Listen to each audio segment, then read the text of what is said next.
আরে স্বদেশ, মহালয়া মহিষাসুরমর্দিনীটা হচ্ছে তো? হবে। পাড়ার সবাই আসবে কিন্তু। ওড়াচ্ছ কেন জানা, আলবাত হবে। এই দেখছি কাঠ পরে সবাই উঠে পড়েছে। ও মহালয়া বলে না? তো ভাই, মহালয়ার দিন তর্পণ করতে হয়, পিতৃপুরুষের একটু মুখে জল দিতে হয়, সেটা হুঁশাছে? হ্যাঁ, কি করে থাকবে আপনার ঠাকুরদা? নইলে বিষ্ণুটাকে স্বপ্নে এসে মারধর করে। আপনার বউ দিনে দুপুরে বাড়িতে ভূমিকম্প করছে। একটা তান্ত্রিক এনেছিলাম, তান্ত্রিকটাকে পর্যন্ত তাড়িয়ে ছাড়লো। এ বাড়ির লোকেদের তো সেদিকে হুঁশ নেই। ছ্যা ছ্যা ছ্যা ছ্যা ছ্যা ছ্যা। উফ, পারেও সকাল সকাল। তর্পণের কথাটা তো বলবেন না, ভূমিকম্প হবে। হ্যাঁ, মহালয়ার সকালে ভূমিকম্প? আরে জোর মশাই, আপনি গঙ্গা স্নানে বেরোচ্ছেন, যান না। যাবো তো, ভূত প্রেত সব বাড়িতে পুষতে চায়। ছ্যা ছ্যা ছ্যা ছ্যা ছ্যা ছ্যা ছ্যা।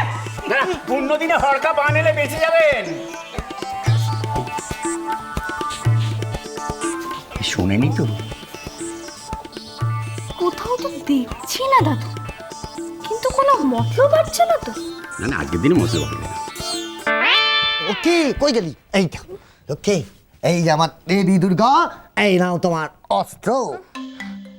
ও দাদা, এসব কি পড়লাম? আর কোনো দুর্গা পেলে না?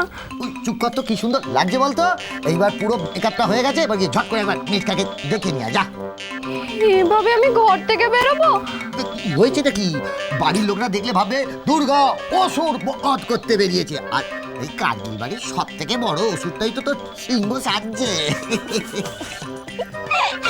ও দাদা, বল। আসতে বলো। কেন কেন?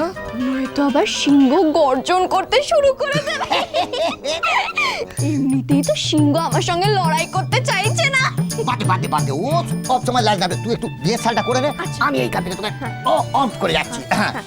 দেখেছ, আমি যেন ঠাট্টার পারি।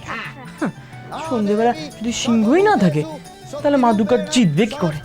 তোর তো নমোত্তস্যৈ নমোত্তস্যৈ নমো নমঃ ইয়া দেবী মাতৃরূপেণ সংস্থিতা নমোত্তস্যৈ নমোত্তস্যৈ নমোত্তস্যৈ নমো নমঃ।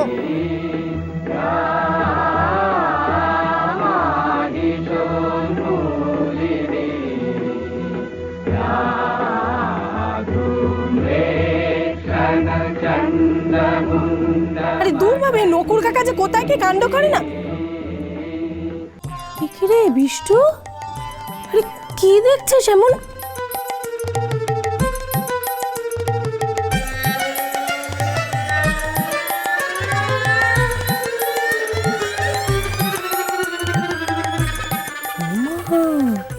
বিষ্টুর মন তো তাহলে গলছে। যাই, মাকে খবরটা দিয়ে আসি।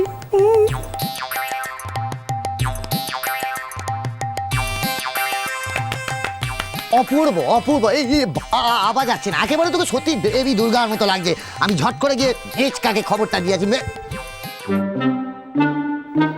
ও বাবা, এই তো আমার সোনাচ্ছা গোপাল। কি আবার আবার ইয়ে থেকে ইয়ে করছো কেন? অজ্জাজি উকি মারছো কেন? হ্যাঁ, এ তো চোরের লক্ষণ। তুমি হলে যে পুরুষ সিংহ, তুমি তো ইয়ে ফুলিয়ে ভেতরে যাবে, বুক ফুলিয়ে ভেতরে ঢুকে যাবে। দাদা, তুমি কেন ইয়ার্কি মারছো বলো তো? তাও আমার অলক্ষের সামনে। আমি কি ঠাট্টার পাত্র? দাদা, তুমি দিলে তো ওর মাথাটা গরম করে।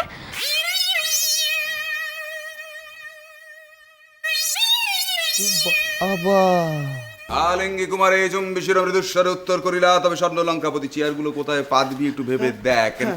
তিন দিক খোলা মঞ্চে হবে না, মানে তিন দিক খোলা মঞ্চ হতে হবে। যাত্রাপালা তিন দিক খোলা মঞ্চে হয়, এটা ভাবতে হবে বাবা, এমনি এমনি না। আচ্ছা, এইরকম একটা জায়গায় যদি হয়, তাহলে দুর্গা কোনখান দিয়ে ঢুকবে? দুর্গা ঢুকবে, দুর্গা ঢুকবে এই পথ দিয়ে দুর্গা ঢুকবে, আর সিঁড়ি দিয়ে তত্তর করে নেমে এসে বধিলা অসুরে, হা হা। আর এই দিক দিয়ে দাদা ঢুকুক, অসুর অসুর, হ্যাঁ ব্যাস। কিন্তু বাবা, সিংহ সিংহ মানে বিষ্টু, বিষ্টুও তো যুদ্ধ করবে নাকি? হ্যাঁ, এটা তো ঠিক বলেছিস। সিংহ তো একটা ক্যারেক্টার, তাকেও তো একটু সম্মান দিতে হবে। সে কোনখান দিয়ে ঢুকবে? সে গেল যে অপত্য, মনে হয় ধরে একটা চড় মেরে দিই। কি হলো? আশ্চর্য, দুর্গা যেদিক দিয়ে ঢুকবে সিংহ তো সেদিক দিয়ে ঢুকবে, কারণ দুর্গা সিংহের পিঠের ওপর থাকে, এখানে বিষ্ণুর পিঠের ওপর লক্ষ্মী থাকবে, তাহলে একই পথ দিয়ে ঢোকা হলো। তাহলে আমাকে বাজে বকে মারছিস কেন? উল্টো পাল্টা কথা বলে আমার সমস্ত শেষ করে দিচ্ছে একবারে। মেজদা চা। আপদ, কোন আপদে প্রবেশ ঘটলো? আমার মনঃসংযোগ হরণকারী, দূর হও। 1 মিনিট। ও মা, বাবা তুমি নকুর দাদুকে কি বললে? আমি আবার নকুর দাদুকে কি বলবো? নকুর দাদু কোনো চরিত্রে অভিনয় করছে না, তাকে আমি কিছু বলতেও পারি না, কারণ অভিনেতা ছাড়া এখন আমার সঙ্গে কাকু বাবা কোনো কথা নেই। হ্যাঁ না না বাবা, তুমি বললে না দূর হ, ওই দেখো না দূরে গিয়ে চা নিয়ে দাঁড়িয়ে আছে। সত্যি তো, কত রঙ্গ জানো কি রঙ্গ করো দিবানিসি, দেখেছো কিরকম নিত্যানন্দের মতো দাঁড়িয়ে আছে, দেখো চা। এই দেখো, এই তুমিই তো বললে দূর হ, আবার তুমিই বকছো। দয়া করে কাছে এসো এবার চাটা নিয়ে। হ্যাঁ এসো এসো এসো, দাও দাও। জানো বাবা, ভেবেছিলাম একটা পর্দা লাগাবো, কিন্তু বাড়িতে কোনো ভালো পর্দাই নেই। পর্দা লাগাবি কি করতে? ঘুমটা দিবি? আরে না গো না, স্রোতপাটটা টেপে হবে না, সেটা যে সবাই দেখে ফেলবে। গুরু বাবা, নাচতে না জানলে উঠোন বেকা, থামগুলো আছে কি করতে? তার আড়ালের কথা ভেবে রাখিনি ভেবেছিস? 1 মিনিট। আরে কি হলো? ও নকুর দাদু নাচছো কেন? ইমা হামাগুড়ি খাচ্ছে। আরে কি হলো ও নকুর দাদু? আরে আরে কি করছো? মাপছো কি মাপছো? আরে এই উঠোন তো সোজাই আছে, তবে মেজদা বললো যে উঠোন বেঁকে গেছে। আরে বাবা, এই দেখা উঠোনে যাত্রাপালা হবেই বা কি করে? আমি পাগল হয়ে যাব। এই সব পাগলদের দিয়ে মহিষমর্দিনী পালা করাতে হবে আমাকে। আমি পাগল হয়ে যাব বাবা, আমি পাগল হয়ে যাব। বাবা এটা তুমি কি করলে নকুর দাদু? বাবা গো বাবা, আমি যাচ্ছি বাবা। 1 মিনিট, মেজদা পাগল হয়ে গেছে গো। মা তুমি কোথায় গেলে মা? ও মা, খবর আছে, খুব ভালো খবর।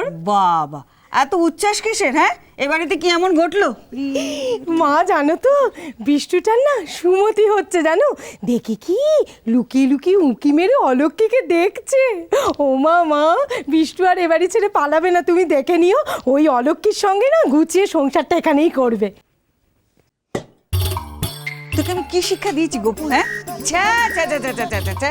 একটা গরুর যা বুদ্ধি আছে, তোর মাথায় সে বুদ্ধি নেই। এই দেখো মা, আজকাল আমি লক্ষ্য করছি তুমি কিন্তু আমি যা তা বলছো।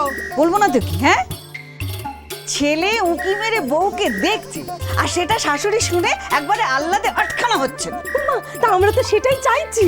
হরি হরি হরি হরি হরি হরি হরি হরি, আমার পোড়া কপাল, এই মেয়ে আমি পেটে ধরেছি। হ্যাঁ, ওরে গোপু, তোর ছেলে হাতছাড়া হয়ে যাচ্ছে। আচ্ছা, তুই বিষ্টুকে কি বলেছিলি? সিংহ সাজতে বারণ করেছিলি, সে তো সিংহ সাজলো। আরে দূর বাবা, তুমি কিছু বোঝো না। বিষ্টুর মনটা হচ্ছে করে মাখনের মতো নরম। লক্ষ্মী ওকে বলেছে ও যদি সিংহ না সাজে তাহলে এবারই সবাই খুব কষ্ট পাবে, আর যাত্রাপালাটাও তো হবে না। কে বলেছে? লক্ষ্মী। তাহলে বিষ্টু কার কথা শুনছে? লক্ষ্মীর কথা শুনছে। সেটাই তো আমি বলছি মা। তোল তোল, তোরা ওই অলক্ষ্মীকে লাই দিয়ে একবারে মাথায় তোল। একদিন দেখবি এই অলক্ষ্মী দুর্গা সেজে তোর ছেলের ঘাড়ে বসে অসুর বধ করছে, আর বিষ্টু ওর কথা শুনছে, ও দশভুজা হচ্ছে। বলি তোর সংসারে জায়গাটা কোথায়? এসব তুমি কি বলছো মা? গোপু শোন, আমার কথা শোন, নে বস এখানে বস। শোন, এখনো সময় আছে, ছেলেটাকে আটকে ধর, নইলে দেখবি অলক্ষ্মীর কথায় বিষ্টু ওঠবোস করছে। অলক্ষ্মীকে দশভুজা হতে দিস না, সর্বনাশ হয়ে যাবে। তোর সংসারটাকে তুই ধর, তুই দেখ। বাবা, কিন্তু এখন আমি অলক্ষ্মীকে আটকাবো কি করে? বাড়ির সবাই তো ওবেলা যাত্রাপালার জন্য তৈরি হচ্ছে, কি হবে? কিচ্ছু গুলিয়ে ফেলছি না, গুলিয়ে ফেলছেন আপনি। যে যাই সাজুক না কেন, এই অলক্ষ্মী আসলে দুর্গা নন, আর ওই অসুরও দাদা নন, ঠিক আছে? তাহলে এ বাড়িতে আমি কোনো অনাচার হতে দেব না, ব্যাস। বাহ, তা হঠাৎ শেষ মুহূর্তে তোমার এই বিবেক জাগ্রত হওয়ার কারণ কি জানতে পারি কি? মা, তুমি এসব কি বলছো? অলক্ষ্মী যদি মা দুর্গা না সাজে তাহলে তো আমাদের ফাংশনটাই হবে না। তুমি কি সেটা চাও? বিষ্টু, তুইও এই চাস? সংসার সুখের হয় রমণীর গুণে